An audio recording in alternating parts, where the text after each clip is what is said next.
Il fut un temps où je pensais que j'étais différente, où je croyais être isolée dans mes souffrances. Je me demandais souvent, pourquoi cela m'arrive-t-il toujours à moi? Ces pensées tourmentées m'accompagnaient chaque jour, me laissant croire que ces épreuves étaient réservées uniquement à moi. Mais ce que je ne comprenais pas alors, c'est que ces schémas de pensée n'étaient pas simplement le fruit du hasard ou de la malchance. Ils étaient le signe que le diable tentait de s'opposer à la volonté de Dieu dans ma vie. L'ennemi plante des graines de doute et de dysfonctionnement dans nos esprits, cultivant une façon de penser brisée qui ne s'aligne pas avec la parole de Dieu. Si nous ne sommes pas protégés contre ces ruses, ces graines prennent racine, grandissent et finissent par détourner notre attention de notre véritable appel avec Dieu. Elles deviennent des obstacles qui nous désengagent de notre relation significative avec le Seigneur, nous décourageant au point où il devient presque impossible de se concentrer pleinement sur les choses de Dieu. C'est exactement ce qui m'est arrivé. J'ai laissé cette graine de doute grandir dans mon esprit jusqu'à ce qu'elle devienne un arbre toxique, déversant ses fruits amers dans chaque aspect de ma vie. J'en suis arrivée à un point où je m'attendais toujours à ce que de mauvaises choses m'arrivent. Ma vie est devenue un désastre, mes finances étaient en ruine, et ma confiance en moi s'est effondrée. J'étais si brisée que je ne pouvais même pas supporter l'idée de partager ma souffrance avec une autre âme vivante. J'étais enfermée dans un cycle de douleur, et je me demandais comment je pourrais jamais en sortir. Lorsque vous êtes au plus bas, vous vous retrouvez face à un gouffre sombre et profond, rempli de toutes sortes d'émotions et de pensées négatives. J'ai essayé de chercher de l'aide, d'être encadrée, de suivre des conseils, mais rien ne semblait fonctionner. J'ai même essayé de m'en sortir par mes propres moyens, mais cela n'a fait qu'empirer les choses. Chaque tentative pour remonter à la surface semblait vouée à l'échec. Mais laissez-moi vous dire ceci, lorsque tout le reste échoue, il reste une source de secours infaillible, un remède ultime que rien ni personne ne peut égaler, la parole de Dieu. Lorsque je me suis finalement tournée vers la parole de Dieu, j'ai découvert quelque chose de précieux, quelque chose que je n'avais jamais vraiment compris auparavant.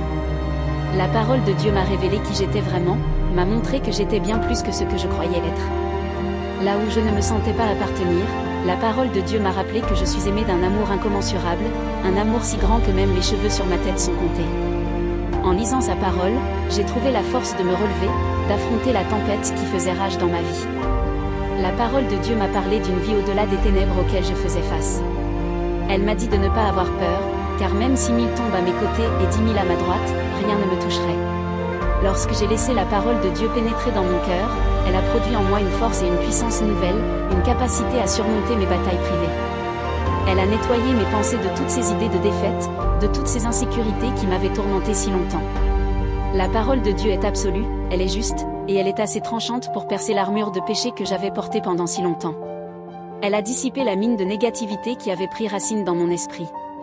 Et lorsque cette parole a été gravée sur la tablette de mon cœur, j'ai été délivrée de cette façon de penser brisée qui m'avait tenue captive pendant tant d'années. Je sais que mon histoire peut toucher quelqu'un aujourd'hui. Même si vous n'avez pas tout compris, sachez que Dieu se soucie toujours de vous. Dieu vous aime toujours. J'ai trouvé la liberté dans sa parole, et vous pouvez la trouver aussi. La foi, c'est votre point de vue.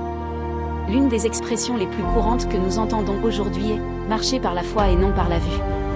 Mais que signifie vraiment cette phrase? Cela signifie que la foi est votre vision, votre perspective. Rappelez-vous ce verset, « J'étais aveugle autrefois, mais maintenant je vois ». C'est cela, la foi. C'est ce moment où vous priez et dites, non pas ma volonté, mais la tienne. C'est le moment où vous décidez de faire davantage confiance à Dieu qu'à vous-même. La foi, c'est lorsque vous lâchez prise et laissez Dieu prendre le contrôle.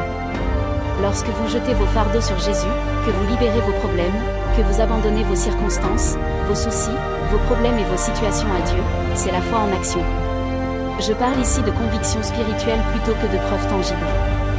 La foi, c'est l'assurance des choses espérées et la conviction des choses qu'on ne voit pas. Un chrétien avec la foi est armé et dangereux. Le secret de la foi réside dans le lâcher-prise. Lorsque vous vous accrochez à vos problèmes, à vos inquiétudes, à vos peurs et à vos frustrations, vous bloquez l'intervention divine. Comment Dieu peut-il toucher votre situation si vous refusez de la lui confier? Comment peut-il intervenir si vous vous accrochez à tout cela? Lâchez prise, et comprenez-moi bien lorsque je dis que lâcher prise, c'est confier vos problèmes au Seigneur. Lâchez ce collègue qui ne cesse de vous agacer, laissez-le partir et laissez Dieu s'en occuper. Relâchez cette blessure, ce manque de pardon, et laissez Dieu s'en charger. C'est ce qu'il faut pour être plus qu'un conquérant, remettre tout cela à Dieu. C'est pourquoi Jésus a dit, non pas ma volonté, mais ta volonté. Cela signifie lâcher toute peur, toute anxiété, toute inquiétude, tout stress, et dire à Dieu, c'est toi qui t'en charges. Je ne peux pas le gérer, mais toi, mon Dieu, tu le peux. La foi, c'est le moment où vous dites, je n'ai plus d'argent, j'ai besoin d'un travail, j'ai besoin de guérison, j'ai besoin d'un miracle.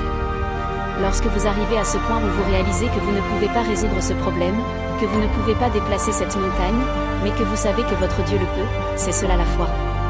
Écoutez bien, la foi est le seul moment où vous êtes autorisé à arrêter. Arrêtez d'essayer de tout faire vous-même, d'arrêter d'essayer d'être votre propre sauveur, et de laisser Dieu prendre le relais. Votre réalité est créée par votre foi. Pensez à Abraham, qui avait la foi au point d'être prêt à sacrifier volontairement son fils unique, croyant que Dieu pourvoirait. Pensez à la femme qui a souffert de perte de sang, qui a libéré son problème et a eu la foi. Alors même maintenant, en ce moment, ayez la foi. Croyez, même maintenant, malgré les apparences, croyez que Dieu interviendra dans votre famille, votre fils, votre fille, votre mariage. Ayez la foi, car c'est par la foi que vous trouverez la force de traverser les tempêtes de la vie et de découvrir la lumière au bout du tunnel.